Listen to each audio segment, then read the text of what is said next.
fazemos aqui, né? E eu sempre gosto de usar uma analogia que quando alguém tem uma moeda de R$ 1 e outra pessoa tem a moeda de R$ 1, se a gente troca essas moedas, cada um vai embora com R$ 1. Mas quando se trata de conhecimento e cada um dispõe o conhecimento que tem, cada um vai embora com no mínimo dois conhecimentos. E além do que já tinha aquele que adquiriu. Então, essa troca de conhecimento, ela é muito rica e, para além disso, é uma troca de experiências e a gente sempre tem algo a aprender.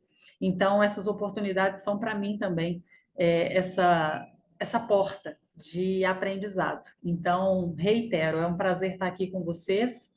O nosso tema de hoje, eu vou fazer uma breve introdução que está alinhado com a jornada do cliente. E, na sequência, eu vou fazer a exposição de um conteúdo que é para nos dar a base teórica disso que está sendo abordado, desse tema de embalagem de vendas e jornada do cliente. Mas, especificamente, eu quero fazer uma tratativa muito prática com vocês, e por causa disso a introdução, ainda, né, sem a exposição do conteúdo, porque o meu objetivo é também que, mesmo sendo uma parte do conteúdo teórica, mas que ela seja embasada teoricamente, e por causa disso, de forma expositiva, ela precisa ser transmitida a vocês. Mas a minha real intenção é que a gente tenha o máximo possível de prática em todo esse conteúdo. E inicialmente, né, eu já quero deixar para vocês que é um conteúdo exclusivo, é a primeira vez que eu falo desse conteúdo, ele está em andamento também, em formatação, e eu digo que às vezes um conteúdo, à medida que a gente ganha profundidade nele, a gente vai explorando o conteúdo 1 ano, 2 anos, e vai falando, ainda tem um universo de coisas aqui, e esse conteúdo é uma etapa de transição entre um conteúdo anterior, e é por causa disso que eu preciso fazer essa introdução com vocês, e uma próxima etapa que vem por aí, que eu quero ganhar um pouco mais de profundidade, cada vez mais profundidade nela. E para essa introdução e para vocês entenderem, né, esse caminho para chegar até aqui, em 2022 eu fiz uma palestra no evento do Arnold aqui no Brasil, e o tema da palestra foi: esqueça a experiência do cliente, estamos na era da personalização. E enquanto estava todo mundo falando de experiência do cliente, era chocante falar, esquece isso. A Flávia estava lá. E esse tempo e que eu venho, como eu falei para vocês, né, o conteúdo vai ganhando profundidade. Esse conteúdo de hoje, ele é a transição para uma próxima etapa depois da profundidade que envolveu essa etapa de personalização na experiência do cliente. E por isso, como é um conteúdo introdutório, eu preciso dar uma passadinha por eles para a gente pegar essa linha de raciocínio para chegar no próximo conteúdo. Quando nós falamos de experiência do cliente, é primeiro necessário a gente diferenciar o que é a personalização na experiência. Porque, comumente, a personalização no nosso mercado é atrelada ao atendimento de personal, o atendimento individualizado. Então, é senso comum quando a gente fala de personal, que, no caso, seja imediato na mente do cliente, ou até na nossa mente, que nós estamos falando de atendimento 1 para 1. Mas a lógica de raciocínio não parte exatamente desse ponto. Por que eu estou dizendo isso? Quando falamos de personalização, personalizar o atendimento nem sempre é dar um atendimento individual. Eu vou repetir que esse é um ponto muito importante. Personalizar o atendimento nem sempre é dar atendimento individual. A personalização, ela tem uma outra prerrogativa, e todas as grandes marcas, inclusive e-commerce, as marcas de Mercado Livre, Amazon, Apple e qualquer outra que você pensar, todas as marcas estão buscando e fazendo, a maioria já consegue entregar isso, personalização. E quando a gente pensa em personalização no Mercado Livre, parece algo tão distante, né? Mas quando a gente está com os olhos atentos nisso, a entrega da personalização, ela é também muito perceptível. Recentemente eu estava fazendo uma busca no Mercado Livre e percebi que eles adotaram um conceito agora que na maioria das vezes aparece em todos os itens. Quando a gente está procurando um livro, a depender do título, ele é um commodity, porque aparecem 10, 20 títulos daquele mesmo livro e a única coisa que você tem que escolher é a livraria, o preço, o frete ou algo desse tipo. E como o Mercado Livre tem feito personalização? Se você opta por uma entrega full, ou seja, eu tenho prioridade da entrega, observa que não é só o frete que aumenta, o preço do item também aumenta. E isso é uma tríade que na gestão de projetos a gente chama de tríade da tríplice restrição, ou teoria da tríplice restrição. A tríplice restrição nada mais é do que a junção de um escopo de trabalho, ou seja, você tem um projeto, digamos que o projeto seja o atendimento ao cliente. A embalagem de vendas é o nosso projeto. E a tríplice restrição nos diz que nós não podemos ter as três variáveis ao mesmo tempo: tempo, qualidade e custo. Uma dessas variáveis sempre estará restrita. Tempo, qualidade e custo, uma dessas variáveis sempre estará restrita. E por que isso é tão importante? Porque o desejo de todo cliente é um produto de ótima qualidade, que fique pronto rápido e seja barato. Só que nós todos sabemos que isso é uma improbabilidade estatística. Se vai ficar pronto rápido e se tem qualidade, naturalmente ele vai custar caro. E o inverso também acontece. Se a entrega é prolongada, eu tenho que equalizar isso em preço para fazer uma entrega de qualidade. Então, o preço vai diminuir. E eu percebi que essa forma de personalização, que é parte de uma entrega em todos os setores hoje, ela faz parte da nossa jornada na prestação de serviço também. E personalização na experiência do cliente para nós é através de coleta de dados. Porque nesse exemplo que eu citei do Mercado Livre, fechando essa linha de raciocínio,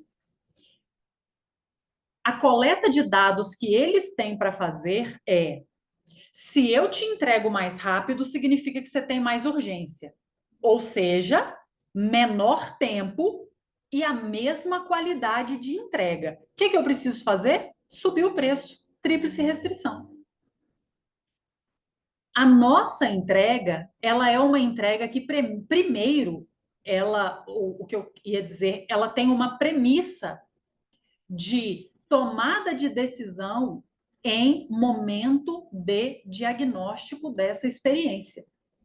E qual é o momento para diagnosticar a experiência?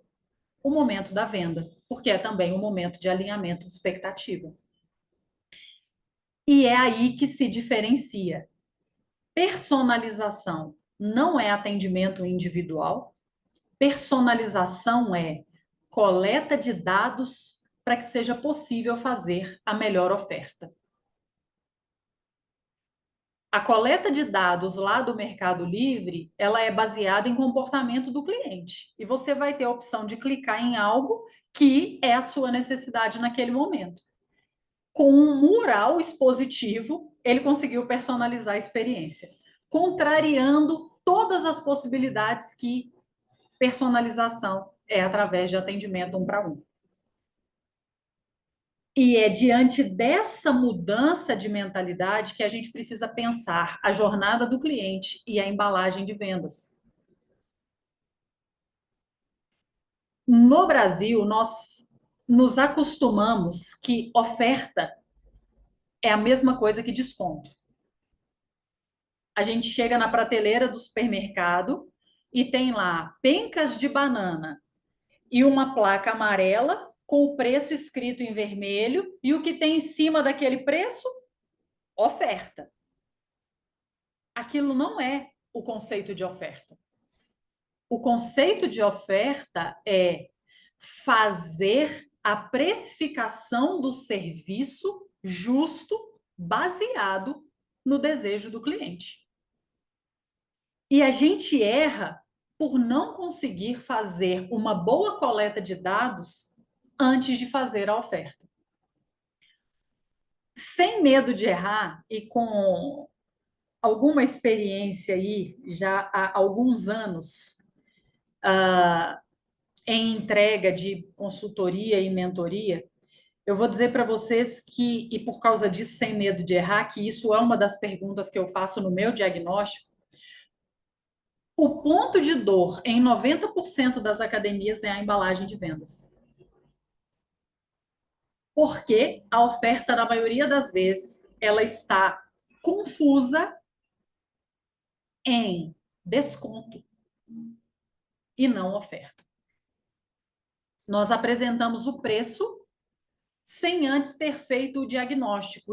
E aí é que entra a ligação desse conteúdo de experiência do cliente. Experiência do cliente não é personalização, porque a experiência está 100% atrelada à informação sensorial. Experiência do cliente é a arquitetura de experiência, né? É o contexto que envolve a experiência, é a informação sensorial que nós damos ao cliente. E a experiência, perceba, ela está, na maioria das vezes, atrelada a algum tipo de informação sensorial. E para ter o conceito de experiência, é necessário que essa informação sensorial esteja atrelada. Isso é uma necessidade, porque sem isso não tem experiência. E a gente vai ver um pouco de conceito disso dentro do conteúdo de hoje, mas eu quero caminhar aqui nessa linha de raciocínio para chegar com vocês nesse ponto, então, da personalização. Personalização, ela envolve coleta de dados. E coleta de dados não tem como ponto de partida. Você deseja natação 2 vezes por semana, 3 vezes por semana ou uma vez na semana? Isso não é coleta de dados. Isso é o resultado da coleta de dados que vai me gerar essa informação naturalmente. Agora, a coleta de dados em si é entender o que esse cliente deseja alcançar através da natação. Esse é o objetivo que ainda não foi explícito na fala do cliente quando ele chega no balcão da sua academia dizendo: quero comprar um plano ou vim conhecer a academia. E é exatamente por essa lógica de problema na embalagem de vendas que a gente começa a pensar na jornada do cliente. Porque a jornada do cliente, ela também não começa no momento da venda. E eu quero colocar mais um ponto de interrogação aqui, e uma provocação muito respeitosa, porque na maioria das vezes se pensa que a etapa zero da jornada do cliente consiste do momento que o cliente está procurando a marca. Mas para nós que estamos construindo a experiência e a jornada do cliente, a gente precisa usar uma estratégia reversa. E eu chamo de estratégia reversa porque antes de pensar no que vender, a gente precisa pensar na nossa capacidade de entrega. Porque se vendeu, tem que entregar. Se prometeu, cancelamento, isso é um conhecimento vindo do sucesso do cliente, que é comumente um nome em inglês, né? Que a gente resume numa sigla CS. A turma do CS tem um conceito e eu tenho uma tendência de acreditar e confiar muito nessa base de conceito, que é o cancelamento só acontece por desalinhamento de expectativa. O cancelamento só acontece por desalinhamento de expectativa. E aí, mais uma vez, a gente volta lá no eixo. Porque se a expectativa não foi alinhada desde o primeiro momento da venda, não alcançar essa expectativa é uma consequência natural. É só um desenho de um processo que já começou errado. Agora, quando nós conseguimos mapear um bom diagnóstico, e a partir desse diagnóstico a gente consegue estabelecer um bom alinhamento de expectativa, e, de novo, coleta de dados é através de boas perguntas. Coleta de dados é através de boas perguntas. Porque à medida que as boas perguntas vão sendo feitas, a gente sai daquele script pré-determinado que o vendedor dá mais foco no produto do que no cliente, e a gente começa a ter uma linha de raciocínio onde o que eu preciso apresentar para o cliente é que a demanda que ele tem, ou a dor, a necessidade ou o desejo, é algo que o meu produto pode resolver. Então, nessa linha de raciocínio da nossa estratégia de pensamento a partir daqui, eu gostaria de dar sequência. Assim que vocês estiverem vendo a minha tela, vocês podem me deixar saber, por favor? Tudo ok? Beleza, obrigada. Então, pensando nessa linha de raciocínio, né, de como a logística de apresentação do produto ou a embalagem de vendas pode ser administrada dentro da jornada do cliente, a nossa lógica de processo não começa na venda, começa na entrega. E à medida que a gente ajusta a entrega, a gente tem condição de fazer uma embalagem de vendas que prometa aquilo que a gente consegue entregar. Perceba como a gente encurta o desalinhamento de expectativa quando a gente começa com a estratégia reversa.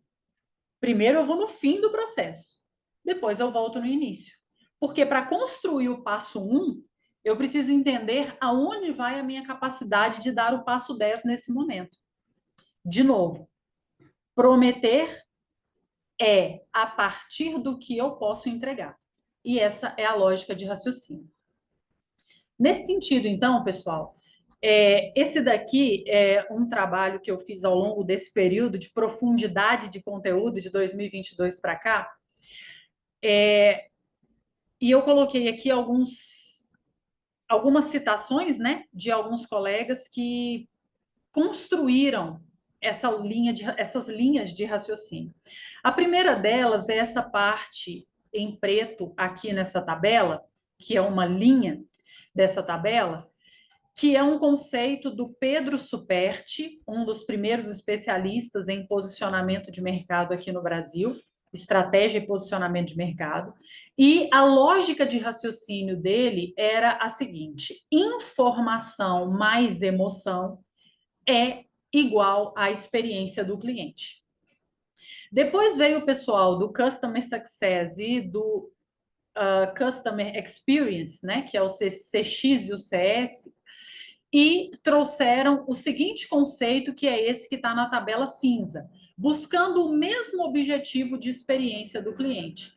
Primeiro, você resolve o problema. Então, se o cliente tem dificuldade de matricular o filho na natação por causa de uma demanda de horário, a primeira coisa que a gente tem que resolver é o problema que esse cliente tem de horário da escola do filho e integrar isso com a natação. Então, a gente começa a diminuir o esforço desse cliente em praticar a natação. ou do filho, né, da criança em praticar a natação. Então, o que que acontece? A gente começa a pensar na estratégia reversa. Eu tenho um cliente ideal que, se é bebê, eu tenho que resolver um tipo de problema. Se é aprendizagem nível 1 e nível 2, eu tenho que resolver um outro tipo de problema nessa jornada. Se é natação adulto ou hidroginástica, eu tenho um outro tipo de demanda que dá o start desse processo. Então, é mapeamento de grupos de clientes dentro das modalidades oferecidas, para que, mapeando esse grupo, eu entenda qual é o problema que eu preciso resolver, para, a partir disso, diminuir o esforço dessa prática, para que só então eu consiga construir uma informação sensorial que emociona para chegar lá no sucesso do cliente, ou na experiência de sucesso do cliente. E ainda assim, quanto mais eu buscava aprofundar nessa demanda, eu ainda não conseguia chegar na resposta que satisfazia esse link que eu falei lá na introdução. Para sair da experiência, da informação sensorial e tornar isso realmente personalizado, o ponto de partida não pode ser resolver o problema, porque afinal de contas eu nem sei qual problema eu tenho que resolver ainda. Então, a pergunta começa antes. Qual é o problema que eu tenho que resolver? Assim, através de boas perguntas, a gente começa a coletar dados. E pela coleta de dados, onde essa coleta de dados é feita? No momento de alinhamento de expectativa que se dá dentro do processo de venda. Esse alinhamento de expectativa, nesse momento, ele pode parecer que está expansivo demais, ele pode parecer que está grande demais, mas, na verdade, a gente precisa fazer uma pergunta para coletar essa informação que resolve problemas e diminui esforço. O que você deseja alcançar através da natação para o seu filho?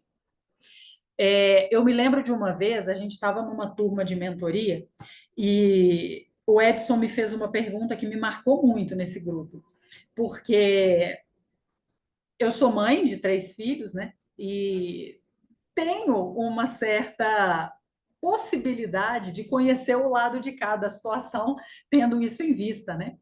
E meus filhos estavam em idade de aprender natação, né? Agora já está crescidinho, alguns ainda continuam, os mais novos continuam, alguns, né, gente? Eu só tenho 3, tá? Não é esse monte aí que vocês pensaram. E os mais novos ainda estão fazendo natação, mas o mais velho já concluiu a etapa. Mas na época eles ainda estavam menores e compartilhando isso, né? A pergunta dele para mim foi: você sendo mãe e consultora, o que que você gostaria de ter numa escola de natação para o seu filho? E essa pergunta norteou muita coisa naquele momento, e depois eu fiquei ruminando isso, né? Que é a troca do aprendizado, né? Que é sempre muito legal. E eu fiquei pensando, é mesmo, e eu passei a perceber que, como cliente, na maioria das vezes, mesmo tendo experiência naquele mercado, o que a gente mais deseja, e eu falo isso a gente, porque agora não é mais sobre o contexto da época, mas sobre o nosso pensamento como cliente, e é importante fazer esse exercício. Se perceba como cliente em situações diferentes que você vivenciar. Porque quando você se percebe como cliente, você vê que a parte mais importante do processo é que a pessoa que vai te vender algo entenda qual é a sua demanda sobre aquele produto. E o potencial da coleta de dados, ela está nesse momento. Então, antes da gente pensar em resolver os problemas e diminuir esforços hipotéticos, colete dados. Tenha informação não sobre um grupo, mas sobre um cliente daquele grupo, o seu cliente ideal. Dentro de um grupo de hidroginástica, veja qual é o cliente ali que é o mais ideal, aquele que você tem mais prazer de atendimento. Dentro de um grupo de natação para bebê, veja qual é o perfil de mãe que mais se adequa ao serviço que você entrega. E dentro disso, qual é o perfil de bebê que tem mais aderência à metodologia que a família fica sempre satisfeita. E quando você começa a mapear esse um cliente, eu costumo dizer que é igual pegar veia. Aonde você acerta, vai vir mais. Virá. Por causa disso, a coleta de dados é tão importante. A partir da coleta de dados, comece a resolver problemas dentro dessa linha de raciocínio. Porque aí, agora, nós temos uma jornada sendo construída. Com a jornada construída, eu tenho uma outra etapa desse processo, que é, já que eu construí uma linha de raciocínio, eu sei quais os problemas eu consigo resolver, quais os esforços eu posso diminuir. E aí, saiu de um universo gigantesco para ser especialista em um determinado grupo. Tá, Lidiane, mas eu tenho aqui 5 piscinas, 3 piscinas, ou eu tenho uma piscina que eu não posso ser especialista em bebê, porque não faria sentido eu ter uma piscina para atender só bebê. Concordo plenamente com isso, e a minha fala nesse momento não é para que você tenha um produto para atender exclusivamente. É que, à medida que você tem uma jornada, você pode ter vários produtos, porque cada jornada é correspondente a um produto. Então, dentro de um mesmo ambiente ou de um espaço físico, seja ele um parque aquático ou uma piscina, a diferenciação do problema que você resolve e da diminuição do esforço para o cliente, ela não está em você fazer todo o ambiente funcionar em favor daquilo, mas é fazer a jornada funcionar em favor daquela experiência que você está oferecendo, resolvendo o problema e diminuindo o esforço. Agora perceba, se num primeiro momento houve coleta de dados, o segundo momento é para posicionar o produto e apontar que tipo de problema você resolve, porque naturalmente você está alinhando expectativa. Agora sim faz sentido falar para essa mãe: olha, diante da sua rotina, o ideal e o recomendado é que você faça a natação 2 vezes por semana, porque isso é o que vai encaixar melhor na rotina da sua criança e também na sua rotina. Só que isso, pessoal, não é fruto de uma pergunta que eu fiz, não foi a mãe que me falou quantas vezes por semana ela está procurando. Existe uma coleta de dados que justifica passar por cada uma dessas etapas. E aí sim, a gente chega na personalização da experiência do cliente, porque uma vez que eu tenho alinhamento de expectativa feito desde um primeiro momento, entregar isso se torna uma simples conduta da própria jornada. E por causa disso, a coleta de dados é tão importante. O que é mais importante para uma família que está buscando sobrevivência aquática ou segurança aquática? Existe um critério fundamental. O que você está buscando através da segurança? E é com essa pergunta que a mãe vai te dizer que o filho teve um trauma, que ele viveu uma situação de X, Y, Z, enfim. E à medida que a gente consegue mergulhar na demanda, a gente consegue entender quais são os esforços que precisam ser diminuídos para orientar o professor. E a partir dessa orientação, a gente faz não só a personalização da oferta no momento da venda, mas a gente consegue também fazer a personalização da entrega, tendo em vista que aquele mapeamento já vai, no final do processo, entregar muito mais do que a natação. É que através da natação nós entregamos aquele desejo fundamental. Nesse sentido, então, recentemente eu tive acesso a essa frase do Philip Kotler. Ele é considerado o pai do marketing, né? E ele disse há alguns anos atrás que ele tinha feito o marketing 1.0, 2.0 e chegou no marketing 4.0, onde ele falava da teoria dos 4 P's, que é preço, produto, praça e sim, daqui a pouco a gente chega nesse ponto de alinhar. Perfeito, excelente, Edson. Então, os 4Ps envolvem o preço, a praça que você está, o produto e a logística que envolve a pesquisa de mercado para você aderir a essa praça e a essa lógica de cliente que você atende através de posicionamento. Nessa dinâmica toda, quando o Philip Kotler diz os 4Ps morreram, é para a galera que segue o posicionamento de mercado, é basicamente falar assim: a casa caiu. Porque se o pai está dizendo que os filhos dele morreram, o que a gente vai arrumar se a gente estava esperando e conduzindo a linha de raciocínio de marketing a partir dessa teoria? Os 4Ps morreram, ele estava colocando um novo posicionamento que agora tira o foco do produto e coloca o foco no cliente. Porque no advento da internet, a comunicação que a gente precisava ter com o cliente antes, agora, e hoje mesmo eu tive uma demanda que eu falei, gente, é impossível falar com o cliente por telefone. Eu acho que foi padronizado aí um critério mundial que ninguém mais atende telefone, ou pelo menos aqui no Brasil, né? Todos os contatos com o cliente são feitos através de WhatsApp. E aquela demanda de persuasão que envolvia essa lógica de raciocínio, de alinhar as demandas com os clientes, que envolvia o alinhamento do produto, foi substituído, então, por foco no cliente. E esse primeiro C, que é o cliente, vem trazendo consigo, lembra da diminuição de esforço? O segundo C é a conveniência, aquilo que facilita a vida do cliente e substitui a ideia de praça.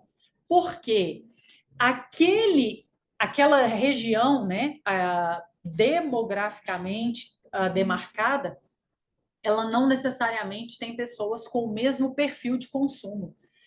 E o tipo de conveniência que funciona para um padrão de mercado ou para um nicho de mercado, pode ser que ele não funcione para todos os clientes dentro daquele nicho. E aí, o que muda nessa perspectiva a partir do contexto que eu tiro o foco do produto e coloco o foco no cliente? É que na hora de explicar o que é que a piscina tem, o que é que a metodologia tem, o que é que a sua infraestrutura física, né, a sua estrutura de método, de entrega, de professores, isso não pode estar desalinhado do que conecta a necessidade do cliente, que foi a razão dele ter procurado a sua academia. E nessa linha de raciocínio, onde a gente tira o foco do produto, gente, não é raro eu ou visitar a academia ou iniciar um processo de acompanhamento, onde, ao conversar com as vendedoras, não é raro o foco estar exclusivamente no produto. Explica tudo que a academia faz, explica o método, explica a touca, explica o roupão, explica o tratamento da piscina, explica tudo. Mas em nenhum momento volta para dizer assim: isso existe para atender o seu objetivo de segurança aquática. Isso existe para atender o seu objetivo de que, através da natação, o seu filho tenha mais concentração nas aulas dele de português, que foi o motivo de você ter vindo aqui, a professora ter pedido. Ou seja, o foco no produto extingue completamente a participação do cliente no processo de venda. E qual que é a dificuldade disso? É que a gente chega No terceiro C, que sai o preço, e o preço, né, que era um dos 4 P's, e ele entra como custo da oportunidade. Tira o preço, apresentação de preço com brinde, com desconto, com seja lá o que for, e coloca o custo da oportunidade. E aí é tão importante a introdução por causa da teoria da tríplice restrição. Para eu apresentar o custo da oportunidade, eu preciso entender o que é aplicável para o cliente naquele momento. Se o mais importante para ele é o preço ou custo da oportunidade, receber aquele resultado em pouco tempo, ou se ele está fazendo algo que, independente da qualidade, tá, pessoal? Qualidade para nós na prestação de serviço é uma variável independente, é obrigatório existir. Não tem essa de, então eu vou diminuir a qualidade para eu diminuir o preço. Se você diminuir a qualidade, você está morto. Então, nós temos duas variáveis. Lidiane, então o que eu faço para subir a qualidade, sendo que eu preciso reajustar meu preço proporcionalmente a ela? É só ter o entendimento que dentro da jornada você pode ter mais de um produto com entregas diferentes e cada um desses produtos ter uma qualidade que é respectiva àquela entrega e àquele preço. Você tem a possibilidade de ter produtos distintos com qualidade de entrega ao que aquele produto se propõe. E não passar a vida tentando entregar muito mais do que o seu custo te permite. E é exatamente por essa linha de raciocínio que passa o custo da oportunidade. Talvez ter 2 produtos para fazer o mesmo tipo de entrega te dá a possibilidade de estabelecer com o cliente no alinhamento de expectativa entre preço, custo de oportunidade e tempo de entrega, o que é mais importante para ele. E, de novo, isso está na coleta de dados. E, por fim, por que o último P morreu? Porque o posicionamento ou a propaganda, né? Posicionamento antigamente era chamado de propaganda, ele foi substituído por comunicação. Então, se antes a gente falava de preço, produto, praça e pesquisa de mercado, propaganda ou posicionamento, agora isso foi substituído por cliente, foco do cliente, conveniência, diminuindo o esforço, custo de oportunidade e comunicação. Por que a comunicação? Porque o advento da internet trouxe consigo também a possibilidade do cliente ir na rede social e fazer algum tipo de comunicação com essa marca, seja ela uma reclamação ou um elogio. Então, a gente sai do padrão de propaganda, onde eu comunico e o cliente fica passivo nessa comunicação, onde agora o cliente é interativo na comunicação. E não menos importante do que isso, a embalagem de vendas, ela é uma parte desse processo. Então, ao pensar a jornada do cliente na estratégia reversa, começa lá da entrega e traz isso para a realidade da venda, prometendo aquilo que você dá conta de entregar. E fechando essa linha de raciocínio como sendo o processo de vendas um processo que envolve etapas distintas, que começa com um bom diagnóstico, uma personalização da oferta baseado não no produto, mas o quanto aquele produto corresponde à necessidade do cliente, e aí sim, trata objeções e caminha para a negociação, fazendo realmente uma oferta personalizada. Então, nessa linha de raciocínio, pessoal, eu já estou concluindo aqui, né? E chegando nesse ponto para abrir, então, para a gente conversar de forma prática também, né, para cada uma das realidades e o que ainda também não tenha ficado claro para vocês na prática, fiquem à vontade em considerar, mas eu fecharia com essas 4 etapas. Primeiro, processo comercial é o bastidor. A embalagem de vendas é o que a gente realmente apresenta para o cliente. Aplicação de número 2.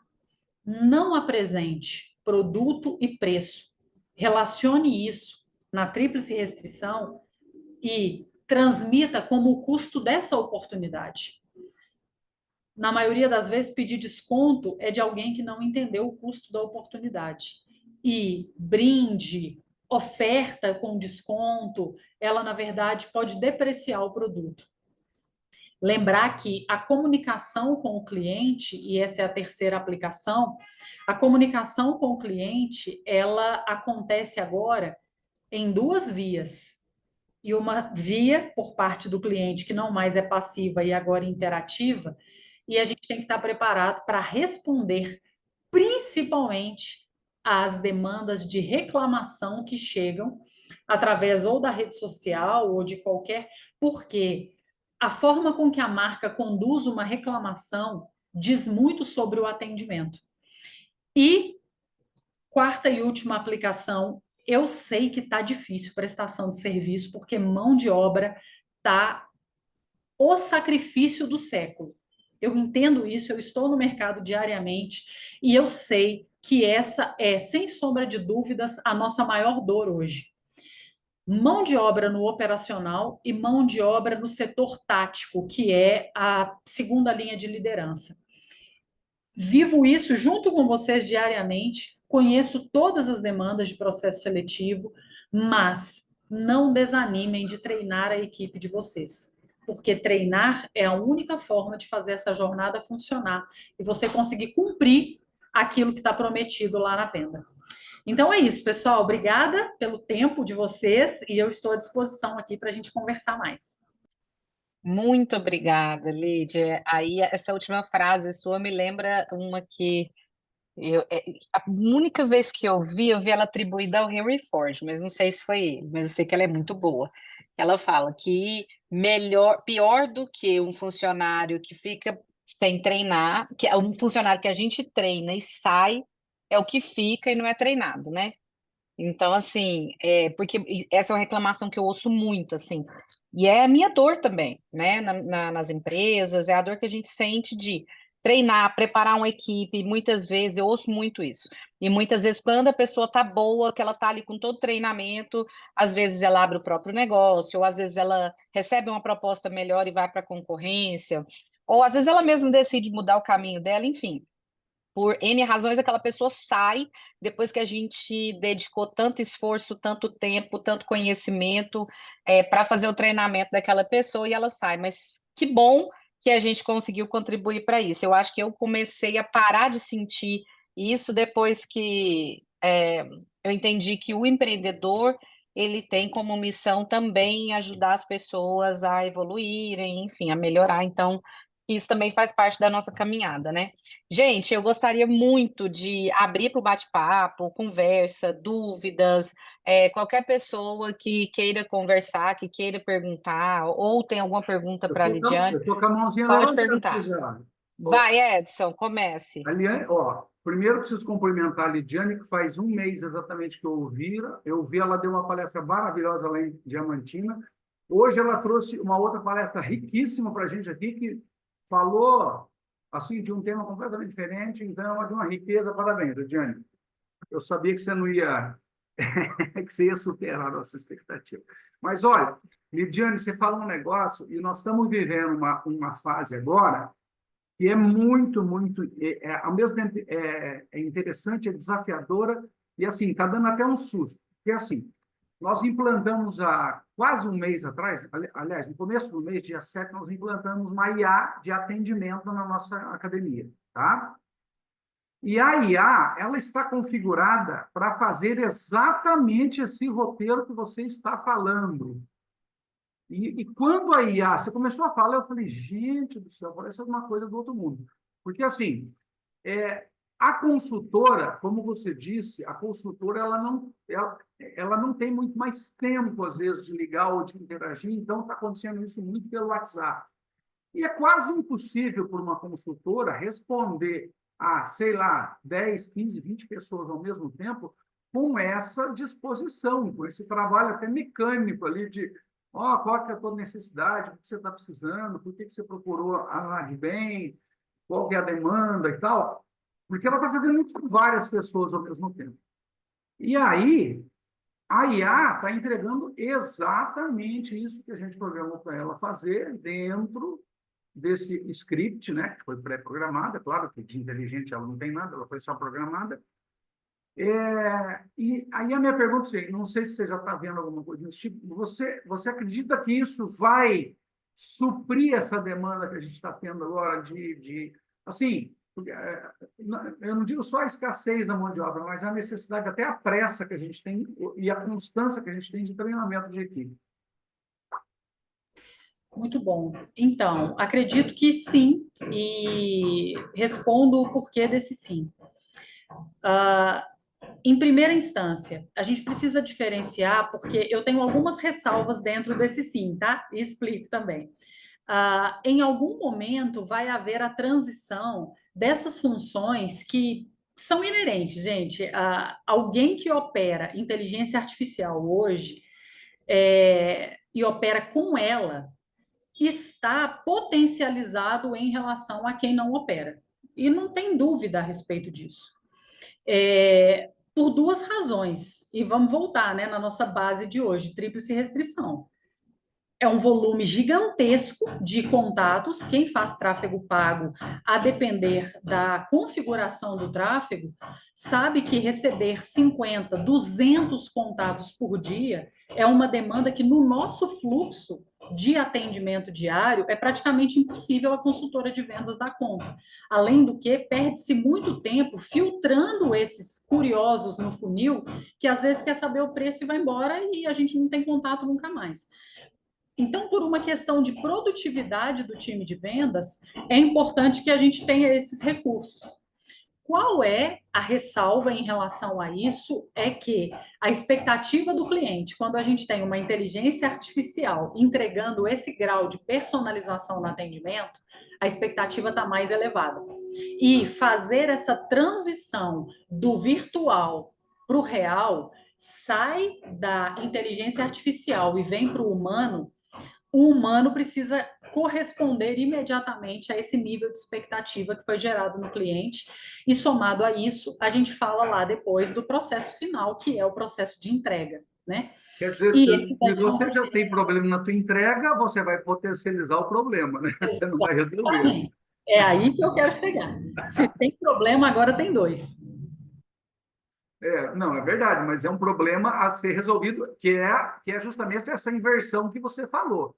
Primeiro eu vou ver, é isso? É esse o raciocínio? Primeiro eu vou ver como está a minha entrega, para depois vender para suprir essa demanda.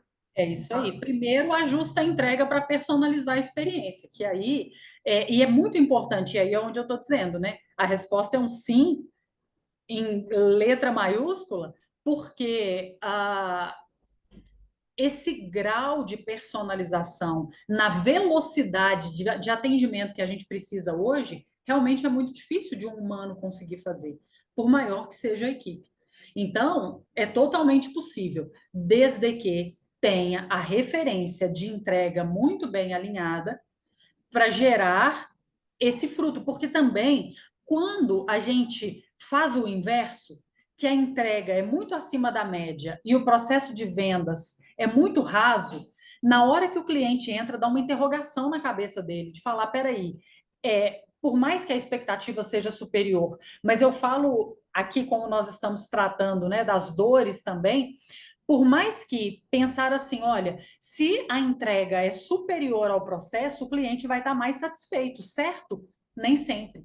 Porque, veja, o que pode acontecer é que o cliente não consiga perceber que ele está recebendo muito mais do que ele pagou para ter. E aí a gente fica com uma galinha dos ovos de ouro, mas ela não canta na hora que ela bota. Aí a gente tem uma super entrega, mas a gente não bota a galinha para cantar e mostrar que ela botou. Diane, essa semana eu estava conversando com um amigo aqui do grupo e, dentre outros, assim, fazendo um levantamento rápido, no momento da conversa eu perguntei para ele, peraí, qual que é o teu churn? Ele olhou assim e falou, 8 e pouco por cento.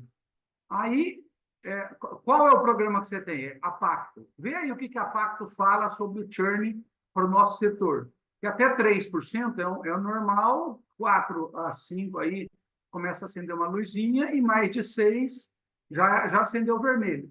Aí, Imediatamente eu comentei isso com ele. Falei, cara, um churn de 8% na natação, bicho, você pode ter a melhor equipe de venda do mundo, mas você está com o furo do balde, você está com muito furo nesse balde.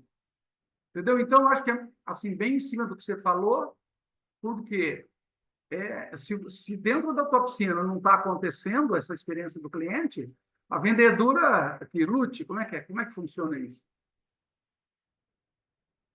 E aí é a frustração da experiência, né? Porque quem entrar também vai sair nesse fluxo desses 8%. Ou, né? Enfim, então, primeiro tem que. Eu costumo dizer que a gestão estratégica ela precisa de ter esse grau de equilíbrio. Ao mesmo tempo que você abre uma torneira aqui, você tem que fechar ou tapar um buraco que possa estar acontecendo, né? Então, faz parte do jogo.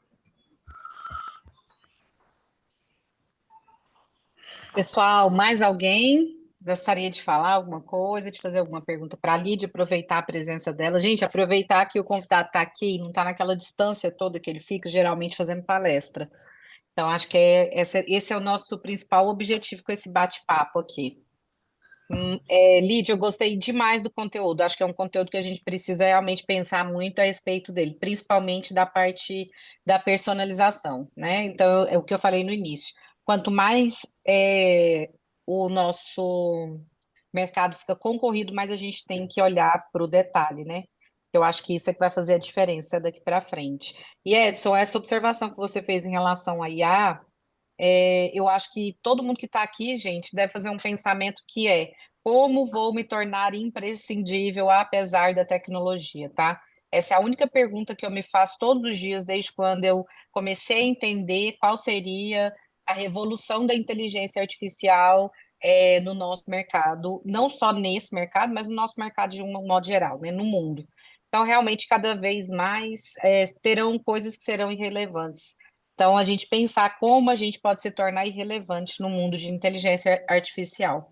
Acho que essa é uma questão para todos aí que eu tenho lido bastante, estudado muito para entender sobre isso. E eu acho que a personalização pode ser um dos caminhos, acho que o atendimento cada vez mais personalizado para aquela pessoa, né? Eu acho que desde quando eu comecei a fazer projeto, eu nunca chamei meu projeto de projeto, ele sempre foi personalização fitness, né? Então, sempre foi meu produto, assim, há anos que eu falo sobre personalização, porque eu realmente acredito nisso. Gente, se vocês não tiverem nenhuma consideração a fazer, eu queria muito que a Lidiane fizesse as considerações finais dela a respeito, do nosso conteúdo e que a gente pudesse finalizar o conteúdo. Agradecer enormemente, Lídia, seu tempo disponibilizado aqui. Nós vamos subir essa gravação, então acredito que no máximo em 24 horas a gente consegue preparar o material e depois do material preparado a gente sobe para o nosso canal, que é FR Arquitetura Fitness, que fica no YouTube, onde todos os episódios estão lá. Então, para quem quiser rever os episódios passados, para quem quiser assistir, novamente esse aqui, tá tudo lá no nosso canal. Te agradecer, sim, enormemente, Lid. Obrigada, Muito obrigada. eu que agradeço. Obrigada pelo convite, foi um prazer estar aqui com vocês. E esse momento, né, que envolve talvez um conteúdo que a gente está recebendo isso como uma novidade e tem muita coisa chegando ao mesmo tempo, né? Lidar com o volume de informação que a gente tem recebido tem sido um desafio para todos nós. E eu acredito que aquilo que nos desafia hoje na nossa entrega pode ser justamente o salto do momento, né? Eu estava falando com o Edson bem no início sobre o ajuste fino que a gente precisa fazer na operação, né? E esse ajuste fino nada mais é do que percebeu mudança no comportamento de consumo, precisa mexer, porque isso é questão de sobrevivência. Às vezes a gente passa e tem um autor que disse isso, né? E até o José Salib Neto citou isso recentemente, que a gente passa tempo demais fazendo a mesma coisa. E é por isso que as empresas quebram, é por isso que as empresas vão à falência. Então, o Edson citou em Diamantina, que a gente esteve juntos lá recentemente, mais algumas pessoas aqui, e eu nessa ocasião eu falei exatamente isso, né, que é uma frase do Edgar Corona. Seja você a quebrar o seu negócio antes que alguém faça isso por você. Então, essas oportunidades que a gente tem de olhar e falar, isso parece muito distante da minha realidade hoje, talvez seja exatamente para esse momento que o mercado está caminhando, e se a gente não se esforça para acompanhar essa dinâmica, daqui 5 anos o nosso negócio vai estar obsoleto.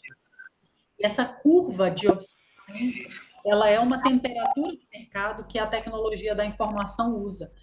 Em tese, a cada 5 a 8 anos, a gente vai viver uma curva que vai se tornar obsoleta.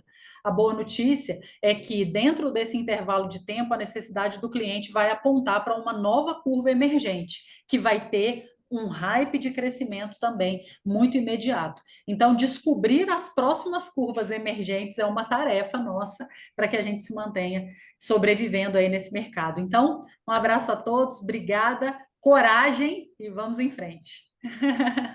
Bora lá, obrigada, gente. Beijo, tchau, Edson. Tchau, Tchau. gente. Até a próxima. Tchau, Lídia, eu tchau. quero falar que você foi sniper hoje, viu? Oi? Você foi sniper. Muito obrigada. Muito Um obrigado, prazer. valeu, viu? Tchau, tchau.